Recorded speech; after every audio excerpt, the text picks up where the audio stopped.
The following documentary presentation is produced by 12 WKRC-TV in cooperation with the Center for Holocaust and Humanity Education at Hebrew Union College in Cincinnati.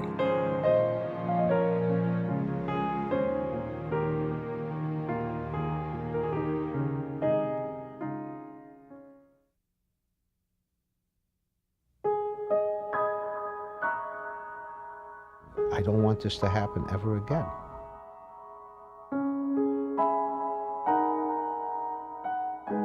I can't even find the word to condemn them.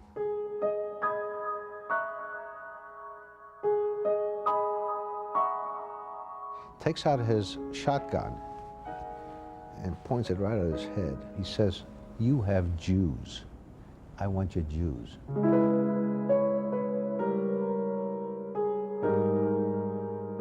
She asked them, I have a Jewish boy, and can you take him in your house? And my grandparents said, bring the boy here.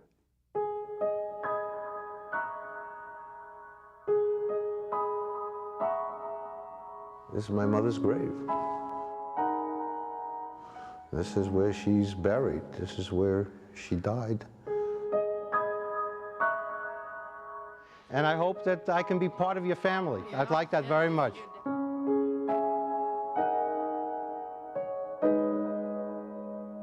See, I'm 67 years old, and I am one of the youngest survivors. So I have a lot of work to do. His name is Henry Blumenstein, and by all rights, he should have come through this gate here at Auschwitz, never to return, a victim of Adolf Hitler's final solution. But Henry Blumenstein was able to come here as an adult, on an emotional journey, recreating his past, understanding why he is alive, and finding family.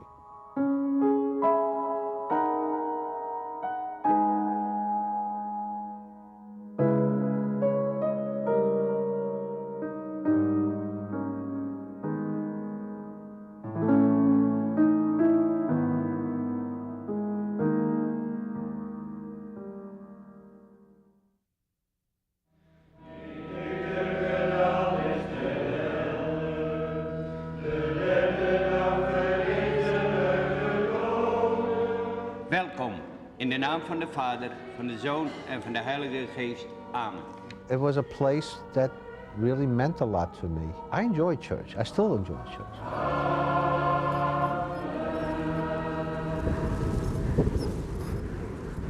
On a frigid December morning in northern Holland, nothing drowns out the wind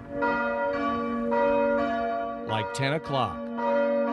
Dat haar ongerechtigheid vergeven is. In the pews this morning, a former member of this congregation recalling 60 years ago. I sat very much like a good Catholic boy.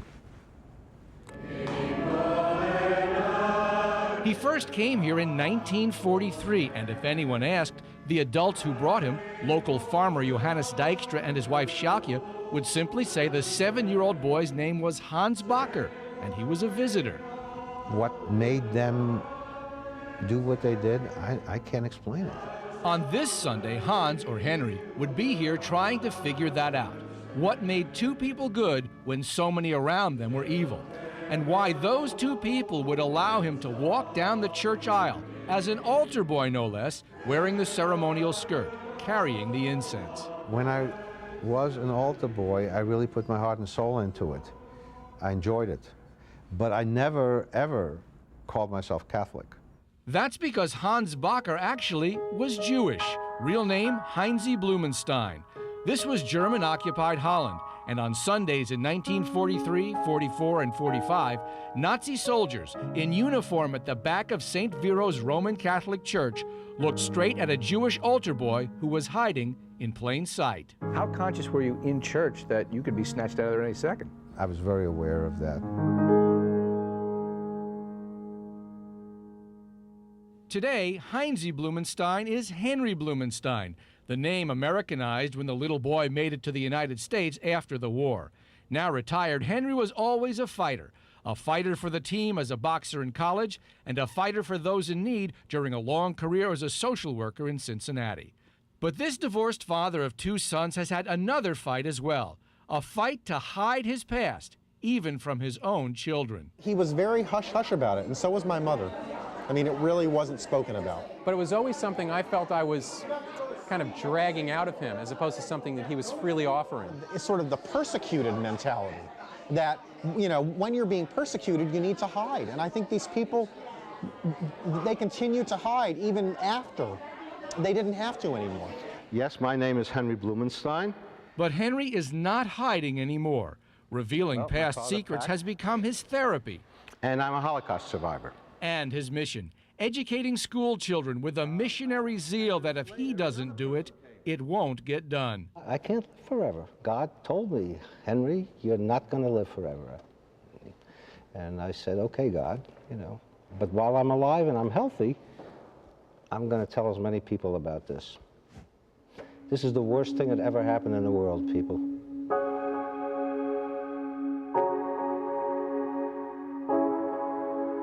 Most of the children, like those here at Cincinnati's St. Ursula Academy, a Catholic girls' school, are not Jewish. They may know the outline. The Holocaust is the war against the Jews. They may not know the pain. How many pictures you got of your family? Boxes full. How about you? With the glasses, yeah. A lot. Got a lot of pictures. Take them every year almost, right? There we are, mom and dad, brother and sister, right? It's the only picture I have of my parents together with me. It's the only picture I have together. There is no other picture existing that has my father, my mother, and me together. And in talking about the Holocaust, I want to tell you my story. That story begins This is a letter from my mother to my father. with 200 letters. Dated February 25th, 1941. Dearest Ferry, it is important that we do not lose hope. One day we will be surprised and we will finally be together again. Thank God that in all respects, our golden child is growing up splendidly. Henry found the letters in a trunk. Very often he asks why his daddy is not with us. He nearly threw them out, then took years to get them translated. When we are with you, we will pitch in together and with God's help, build our second life. That second life would never happen. Oh my God, to my mother and me. Oh, she was so beautiful. There is nothing like the bond between mother and child. Nothing. How do they feel about each other? They love each other very much. That's what Henry tells the students about his family. Born in Vienna, Austria in 1935, Father Franz, nicknamed Ferry, was an upper middle-class shop owner. Mother Elsa kept house and kept up with her growing son. Grandmother Regina lived with them, grandma on his father's side. Family, together. When I was 3 years old, something happened in my country that stopped my life. That something was Kristallnacht, Night of the Broken Glass, November 9th, 1938. Nazis burning 200 synagogues in Germany and Austria, destroying Jewish businesses, beginning full-scale persecution. What would end with 6 million murders started with an arm on the back. My father was on the street and he was suddenly, a hand was put on his shoulder and he was turned around and there was a Nazi soldier. The order? Get in the truck. He just disappeared. And was given 3 days to leave the country, or else. And if he didn't, they'd hunt him down and kill him. Now, there was an ocean between them. Franz had ended up in Cuba, separated by thousands of miles, but not separated by hope. I think my mother really, really believed that we could do this, that I would be raised by two parents. This was very important to her. Vienna, April 19th, 1939. Dearest Ferry, well, today I can tell you something pleasant. Yesterday we booked passage for a ship that leaves on May 13th from Hamburg to Havana. It is called the St. Louis. The St. Louis.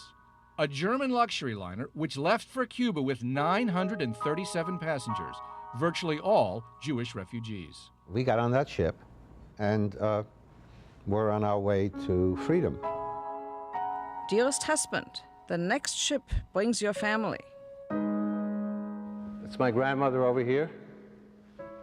That's my mom. And here is a little kid with his head on the rail with a handkerchief flooding over, and that's me.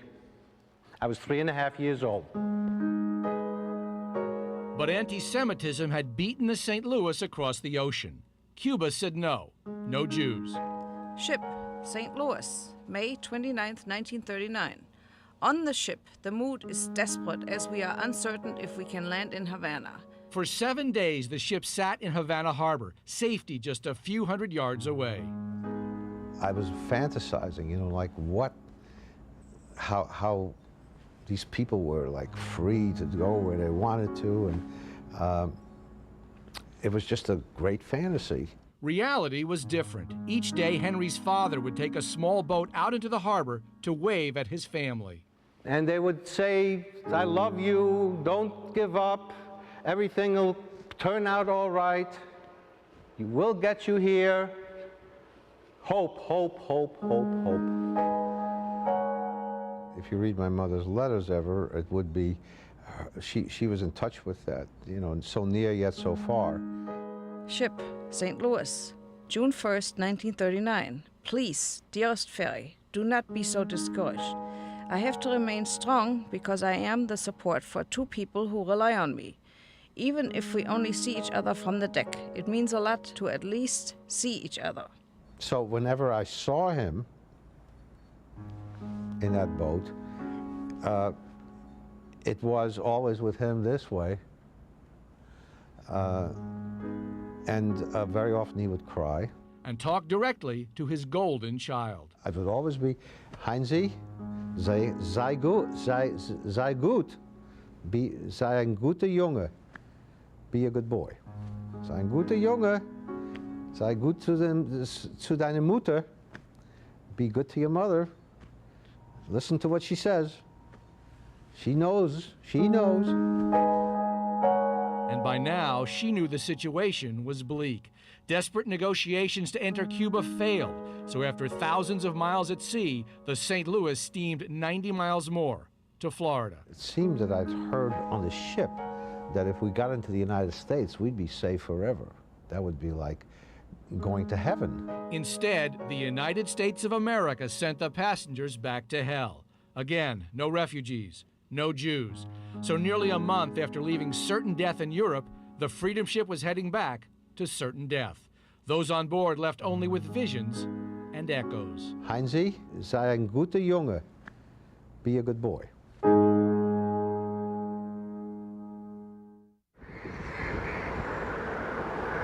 Amsterdam, the Netherlands, city of canals, city of culture, and in World War II, a city of fear.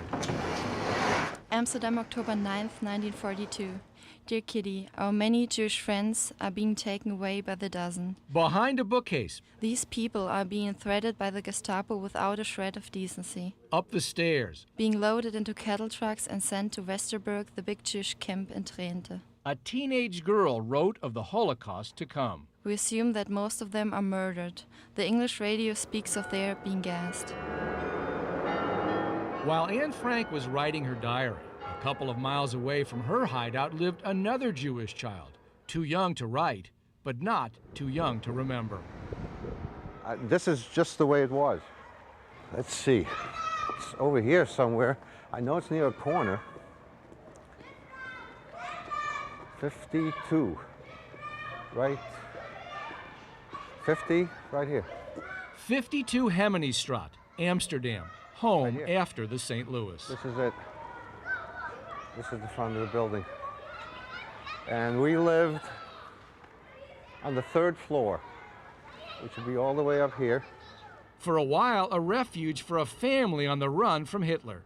June 22nd, 1939. Grandmother Regina wrote to her son, Franz, Henry's father. You probably read in the papers about everything that happened to us. The last days were really without hope. until finally help came. 4 nations accepted us: England, France, Belgium, and Holland. Holland took 181. Amongst those 181 were the 3 of us. Henry, Elsa, and Regina were resettled here by a relief agency. The German occupation of Holland was months away. It seemed much bigger when I was a child. Now it's very small looking. So Henry came back to Europe to look again, to finally understand his own story for himself, and so he could better tell that story to others. Is it troubling that there is no sign that you lived here, that anything happened here? Or is that good, that life goes on? It's troubling to me that everything kind of like has gone by, except I can see, I can go back and remember what was. Remember that daily life here, at least at the beginning, was almost normal. I would play with a tricycle a lot. But that innocence would not last long. In May 1940, the Nazis occupied Holland. Now, normal was about to become very different. I think my grandmother was very much of a lookout. And in fact, I sometimes got to rely on the fact that she was there. I would sometimes kind of look up. For more than 2 years, Henry and his family became virtual prisoners in their own neighborhood. I needed to be watchful that, you know, some guy didn't walk over to me and kind of grab me because I had a star. I did have a star on. You were fair game. Yeah, fair game. As the threats mounted, Henry's mother still clutched tight to her dream, family. March 20th, 1941.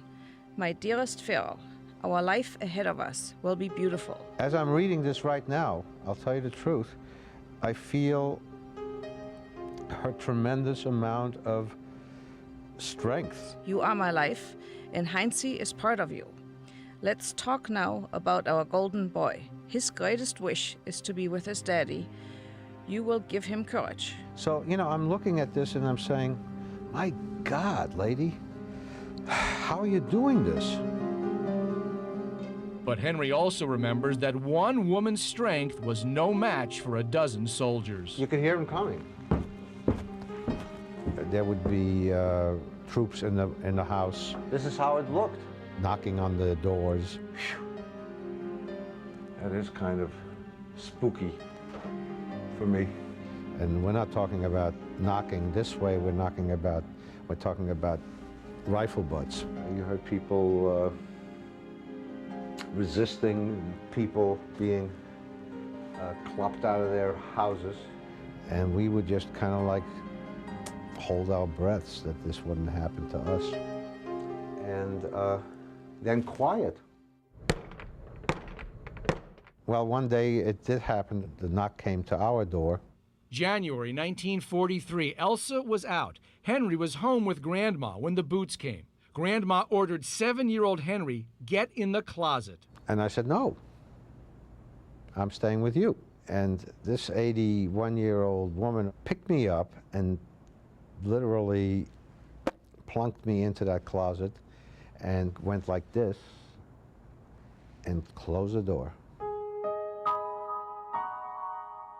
The minutes seemed like days. Henry heard the front door slam, waited, and stepped out. 52 Hemmenstraat was empty. I never saw my grandmother again.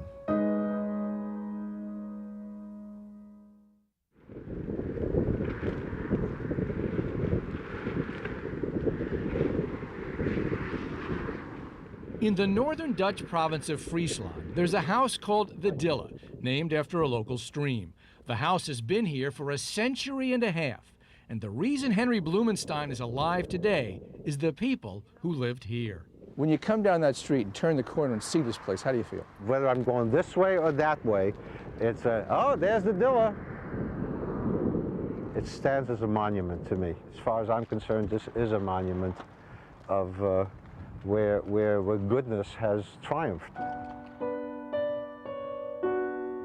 Goodness in the form of Johannes and Sjalkje Dijkstra, the Dutch farm couple who took Henry in, saved his life. But before Henry could get to the Dille, Elsa Blumenstein had to make a decision, an agonizing decision. I was aware of the fact that I was no longer safe anywhere. After Henry's grandmother was taken, Elsa and Henry began running. A day here, a week there, 2 or 3 months, always looking. Then it stopped. And I remember this scene so well. 2 people appeared. My mother said to me in German, Heinzi, du gehst nicht mit. You're not going with me. Du gehst mit diese Frau. It was a woman. You're going with this woman. Ich gehe mit dieser Frau. I'm going with this woman. Heinzi had no idea then, but it was the ultimate expression of a mother's love. Running together was too difficult. Split up, Elsa figured, each had a better chance. I think her feelings were that this is the last thing I can do for my child. And the cherished hope of finding family dashed. Reunification was no longer the priority. The priority had shifted drastically to survival. And so in March 1943, they parted, never together again. Scared, angry, and confused, 7-year-old Heinzi was bundled up by the Dutch underground and taken to the Dilla. Here I was, and nobody kind of said, hello, welcome. Here I was, come in. I was given something to eat, I think. Nobody introduced me to anybody, and I was told to go to bed.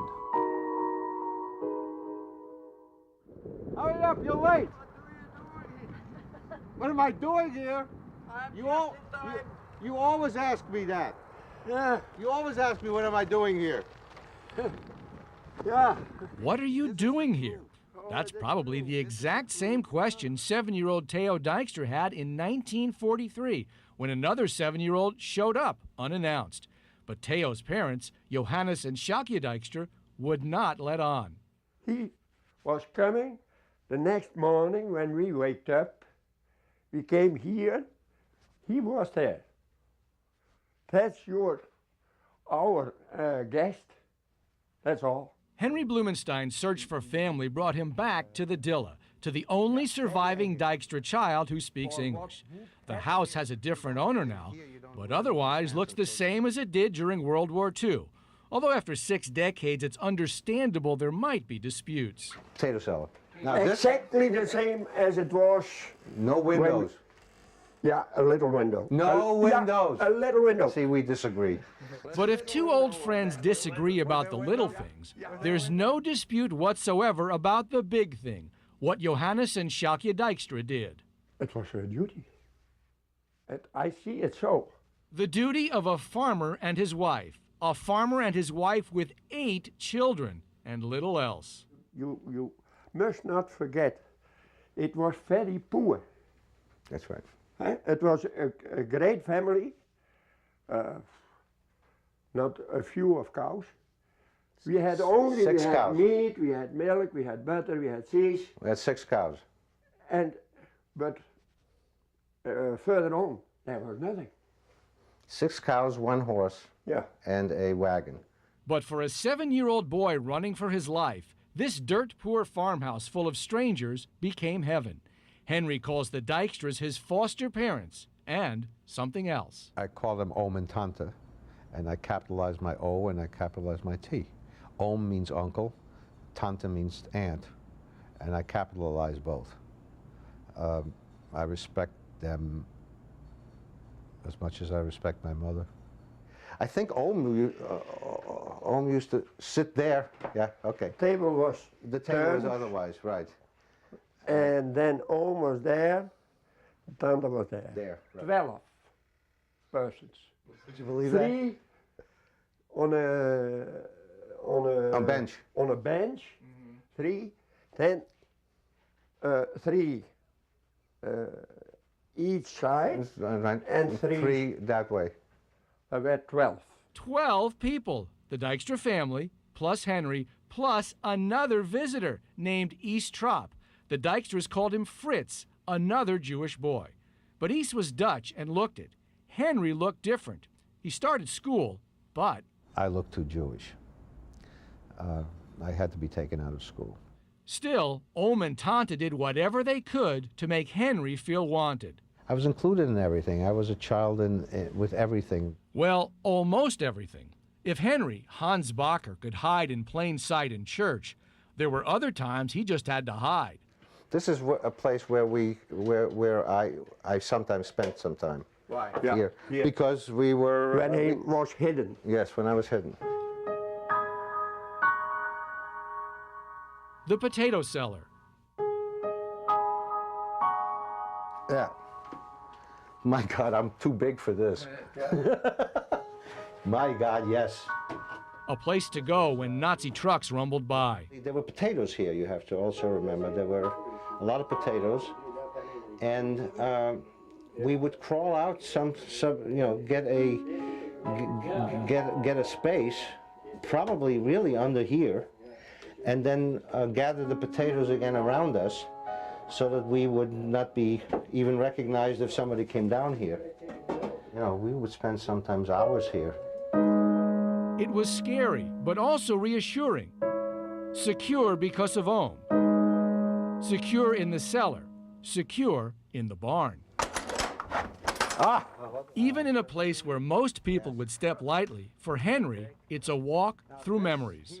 I like the smell because it connects me with a time in my life where I was scared and I was vulnerable. It's an odor way of that I lived with that doesn't die in you. It doesn't go away. An odor which brings back thoughts of working here with Ohm and Tante. I mean, just being near these people comforted me. But it was more than just comfort. It was life. The man had a instinct about danger. I was helping Ohm. Yeah. He was around here somewhere. He said to me, Hans, ga weg. Get out of here. So, you know, where would you run? Where would you go? What would be a good place to go to? And lo and behold, a German soldier came in. And young whippersnapper, like 20 years old maybe. But he was a big shot because he had a German uniform on. And that's when the soldier came in this way, over here. And he walks over to my foster father and kind of looks at him very straight and very close, takes out his shotgun and points it right at his head, and right here. And he says, you have Jews. I want your Jews. By now, Henry was hiding. If Ohm had shown the slightest bit of fear, the German soldier would have known something was up and would have kept looking. That's where he told them, if I have Jews, you can have them. Well, where are they? You find them. And the guy kind of didn't know what to do with that. So he finally just took the gun, put it back, and kind of went to him, pushed him, and walked out. While German soldiers were definitely a threat, perhaps a bigger threat came from the Dijkstra's own Dutch neighbors, many of whom were more than willing to turn in Jews in order to get a reward from the Nazis. There were people that came around here once in a while. There would be one person, and Ohm would catch. And he'd tell him, boy, very quickly, you come up here again, I'll shoot you, I'll kill you. And he would be perfectly okay to do that. One way to keep nosy neighbors away from the Dilla, keep information away from the children. Adults could keep a secret, especially a life or death secret. Children might accidentally let it out. Well, you know, how long is he going to stay, remember? Yeah. How long is he going to stay? I don't know. It was real. We didn't know. And we didn't know. We didn't know how long he would stay. And that was the protection. We didn't know that they would stay until the end of the war. We didn't know that they were hiding we only knew that was in our mind. It's never said to us. But in our mind we knew there was some danger with that two boys. But we didn't know exactly what. The Dijkstras did eventually tell their children the truth about Hans Bacher after the war. But they did not tell many others, not even relatives. There was no bragging.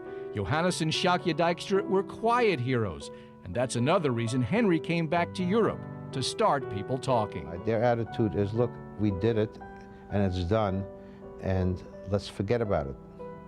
And I'm the person who's saying, you did it, it's done, let's not ever forget about it.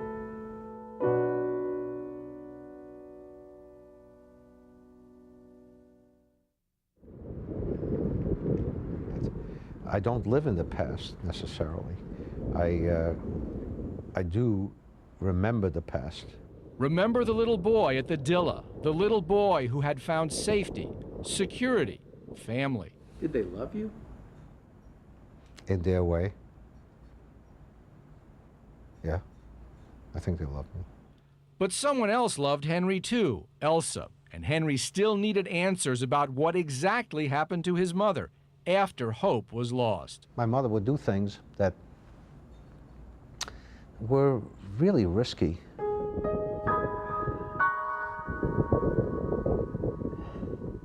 It was near the railroad tracks, ironically just 10 miles from the Dilla, where Elsa Blumenstein was hiding in a safe house.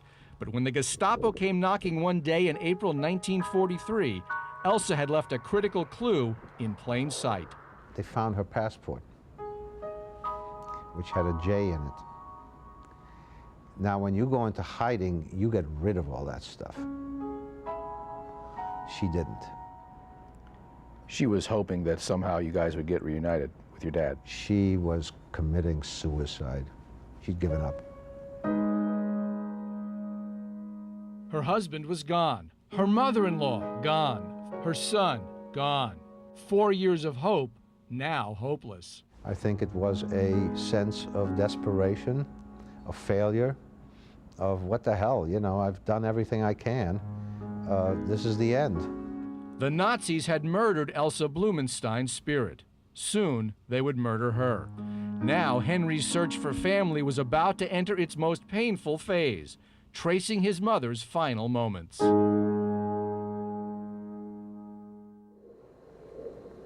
Camp Westerbork, Henry's next stop, where Jews were taken in Holland before they were taken somewhere else to be exterminated.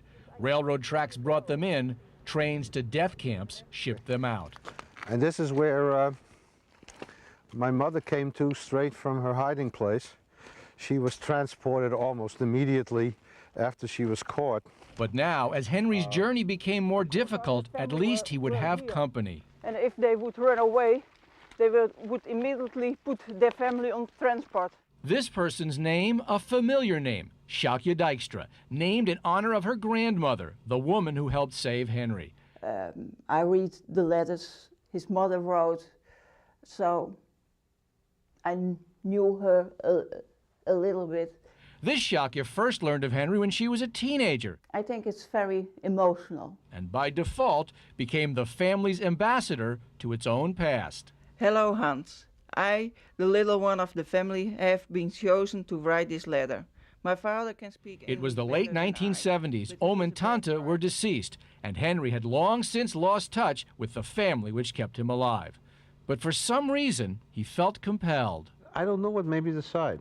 It was 32 years later. Henry wrote to the only address in Holland he had, one of the Dijkstra sons. My father could talk English, but he couldn't write. And he said,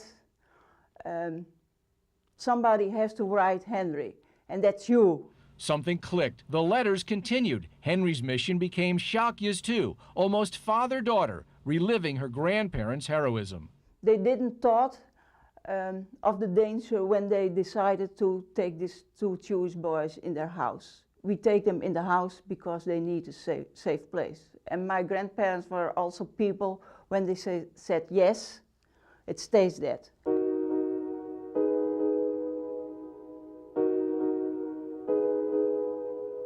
And so when Henry came to Westerbork... This is very powerful to me.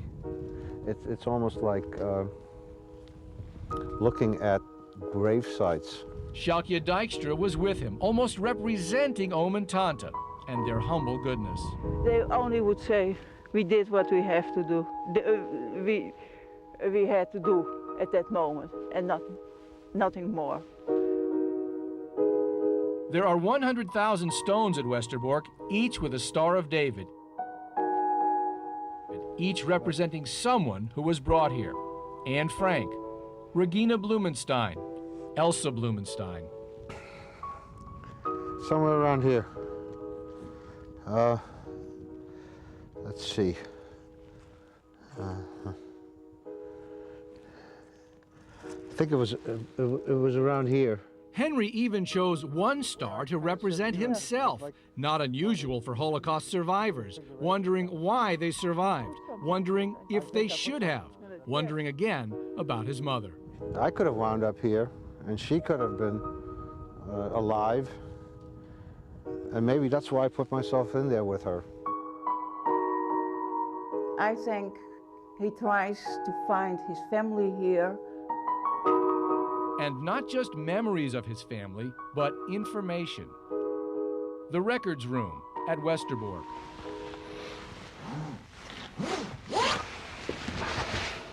Open the books, the search for family is a bit closer. Let's see.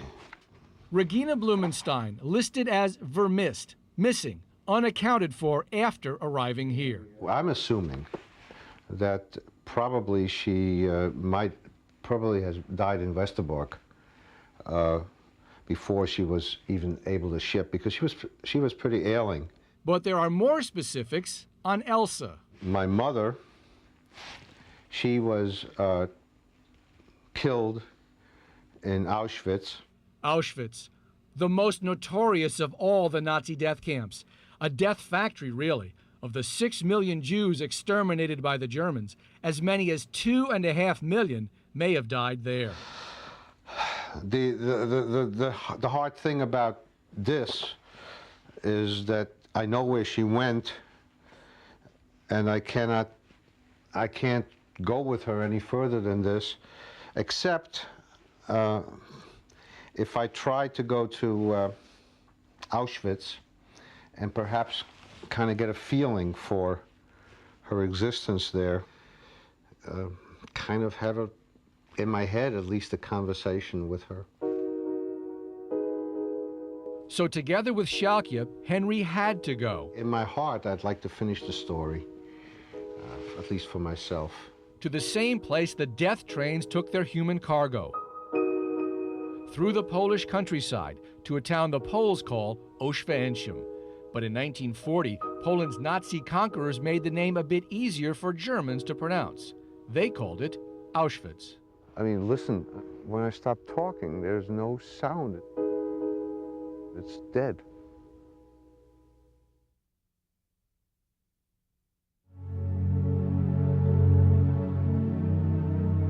Arbeit macht frei, words above the gate at Auschwitz. Cruel words, cynical words. Arbeit macht frei, work makes you free. But nothing was free at Auschwitz, nothing. I cannot imagine my mother being here. I'm here, but I've only been here in my head. Henry Blumenstein and Schalke Dijkstra came to Auschwitz to finish Henry's journey, to finish Elsa's journey.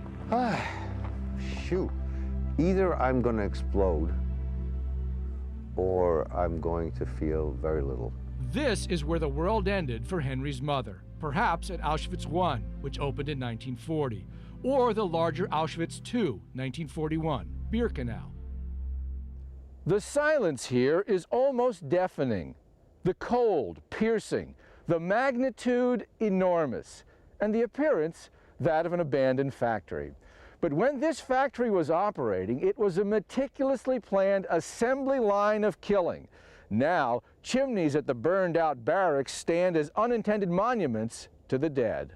Once you pass through the tower, you're kind of, you're gone from the world. There are no words on the Birkenau gate. No Arbeit macht frei. It was obvious. Most who came in on these tracks would never leave. The end of the line. That had happened to my mother, I can't do anything about. that it happened to a million people here. I can't relate to it because it's unimaginable.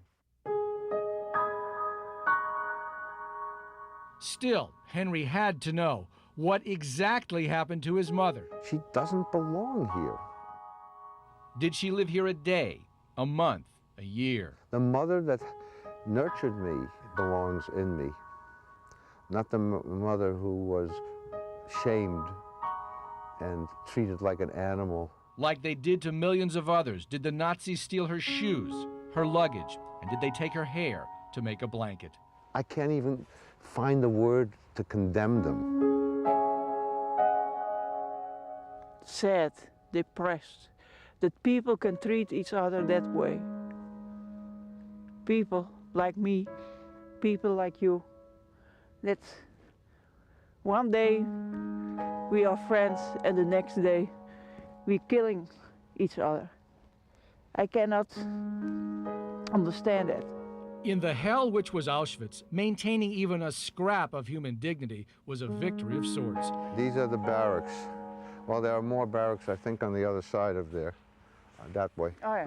In one of the barracks, cheerful artwork, parents trying to reassure their children, and perhaps themselves, that there would be a future, just as Elsa Blumenstein tried to reassure Henry for all those years. I could see my mother, for instance, if I was in here with her, I could see her, you know, kind of like making me, Heinzie, you know, look at this, look at what Mrs.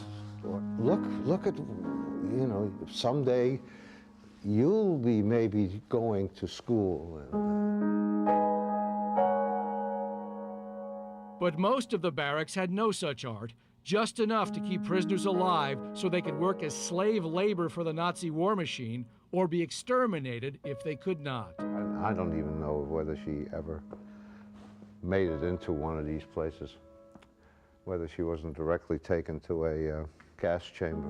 Bunks stacked one on top of another and holes for toilets. They would literally sometimes hide in there among the stench. Auschwitz is now a museum, maintained as a window to the past for public display. But to Henry, opening that window is painful. It's too modern. It sounds silly, but it's kind of like modernized, and I can't imagine, you know, like comfort. Windows with sun shining through. You know, it's kind of crappy.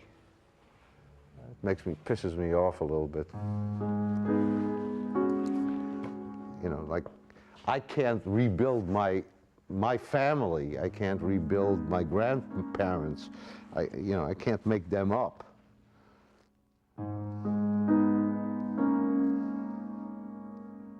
So shit. Well, why do this?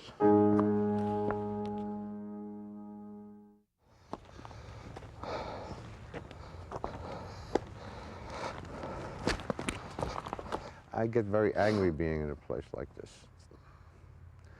especially this place. I mean, look at how this was constructed.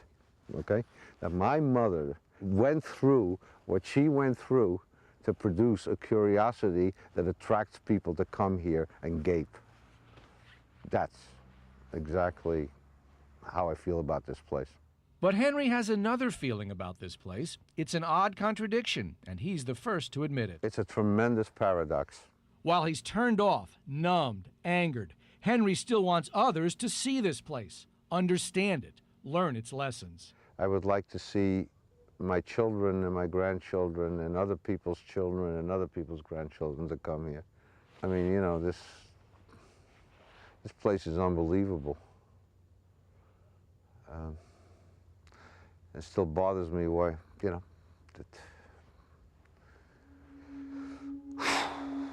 Bothers him because it is so much a part of him, still the little child, reaching out.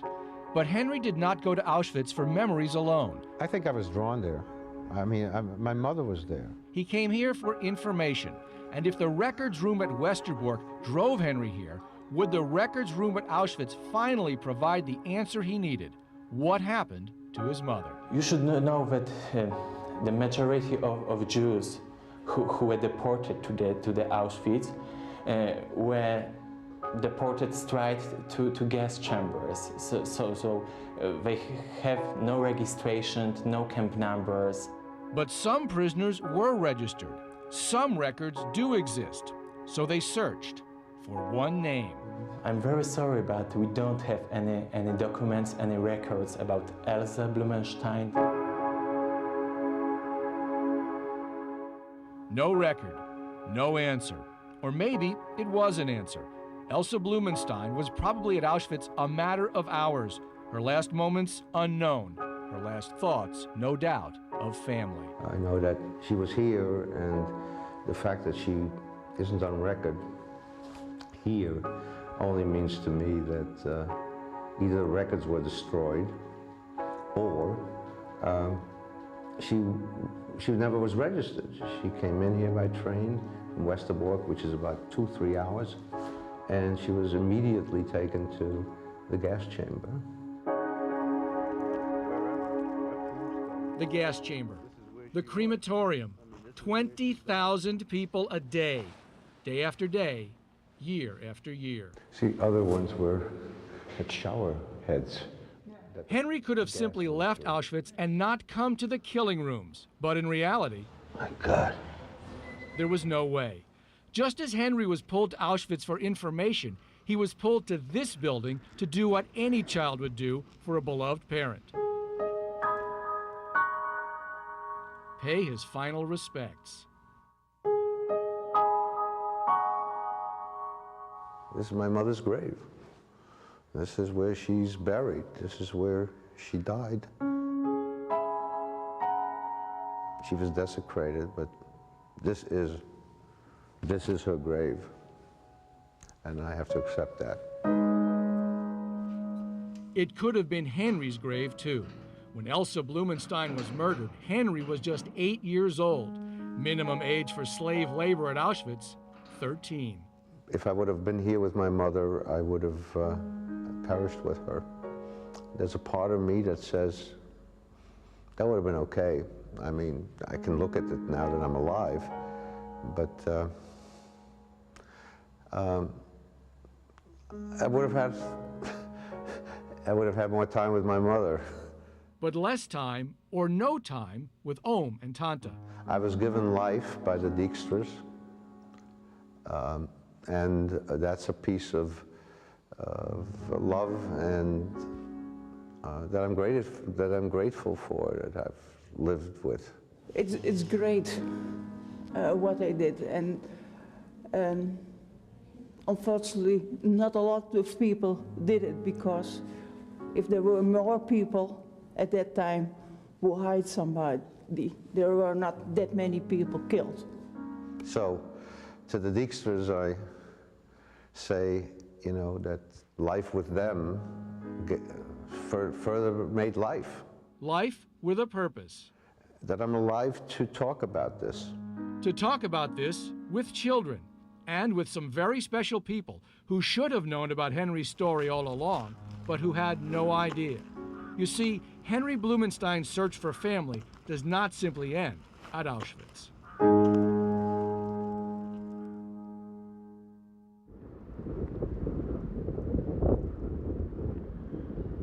The only thing about Holland that I've forgotten is the language.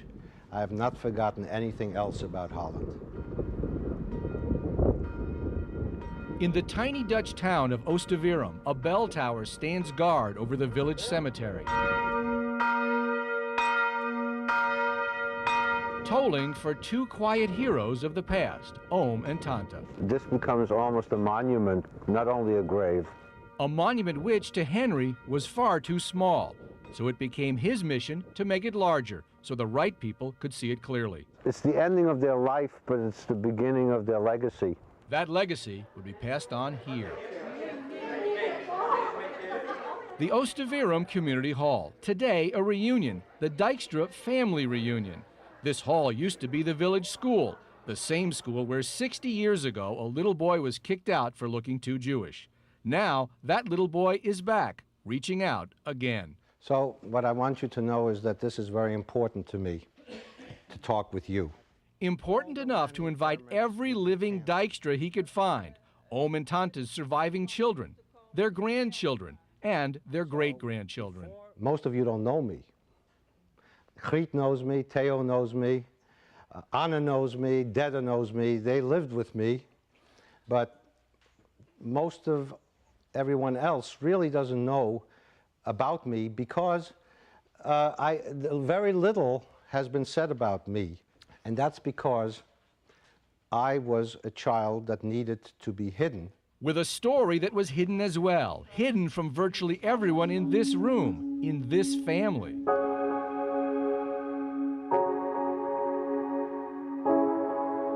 But now I can talk. And so he did. See, I'm 67 years old, and I am one of the youngest survivors. I'm one of the youngest survivors alive. So I have a lot of work to do. Work teaching about Kristallnacht, the St. Louis, the one family picture. We started here, ripped apart, never got together again. Himonistraat. We would hear boots coming up the stairs. Ze hoorden laarzen de trappen opkomen. His grandmother, his mother. There my mother informed me I would not be going with her. And of course, as I look back, my mother was right, because I lived and she didn't. Westerbork. First, she was taken to Westerbork. En ze werd naar Westerbork gebracht en daarna naar Auschwitz. Auschwitz. And was taken to Auschwitz, and there she was killed.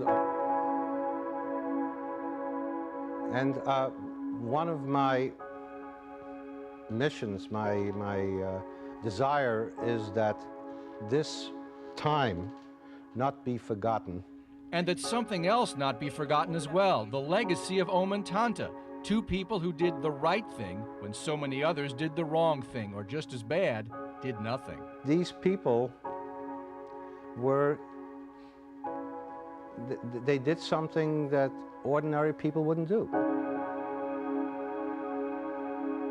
And I'm very grateful to them because En ik ben heel trots op hun. Because without them I wouldn't have two sons. So I think, so just conclude, I think Johannes and Sjoukje Dijkstra need to continue to be important in your lives because they started something that you all should be very proud of.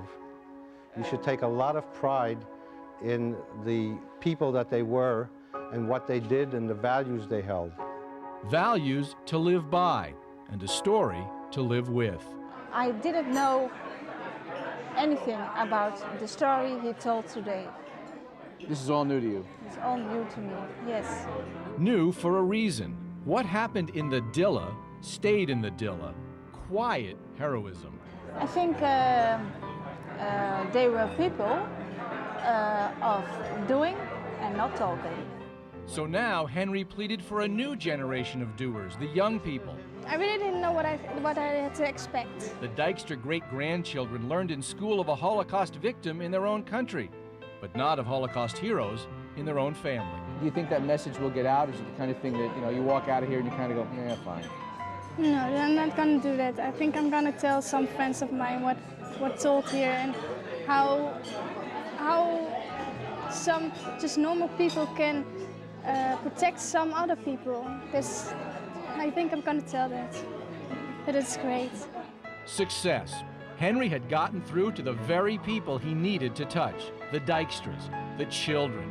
But in getting through to them, Henry Blumenstein also began to get through to someone else, himself.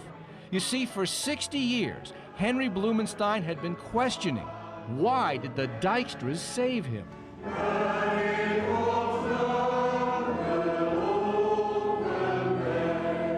The answer? Faith. I mean, this place is, if you have an answer about heroism, if you want to have a motivation for why these people did what they did, it lies right in here. This is what the foundation of why they did what they did. It's right in here. And it became very clear. And so the Jewish altar boy came back to church to pray one more time. And this time his prayers were answered. Because when Henry Blumenstein found the Dijkstras, Even het werd aan Theo Dijkstra. something else happened too. The Dijkstras found him. Hier voornomen aan de linkerkant, daar zit mijn, nou ik zou maar zeggen, mijn broer. Hij heeft me nooit gezien, maar hij had 3 jaar bij ons in Holland. What really touched me was that he called Henry his brother. He's my brother and he is one of the family. Never said that before. Not openly, no, never. I mean, when Theo got up at church, this is the first time I had heard him really call me brother. My brother is sitting up front on the left. That made this something that they were willing to accept. And I hope that I can be part of your family. I'd like that very much. This time, when a little boy reached out, everyone reached back.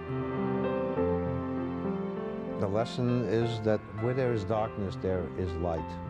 And you just gotta, you have to be lucky enough to attract that light. And I was lucky enough to attract that light. This is me, and that's, I feel like I'm part of your family. Dat ben ik en ik heb het gevoel dat ik een deel van jullie familie ben. And now you know all about me and there's no mystery anymore. En nu weten jullie alles van mij en er is geen geheim meer. I thank you. You have a big family now. Yes, I know I have a big family.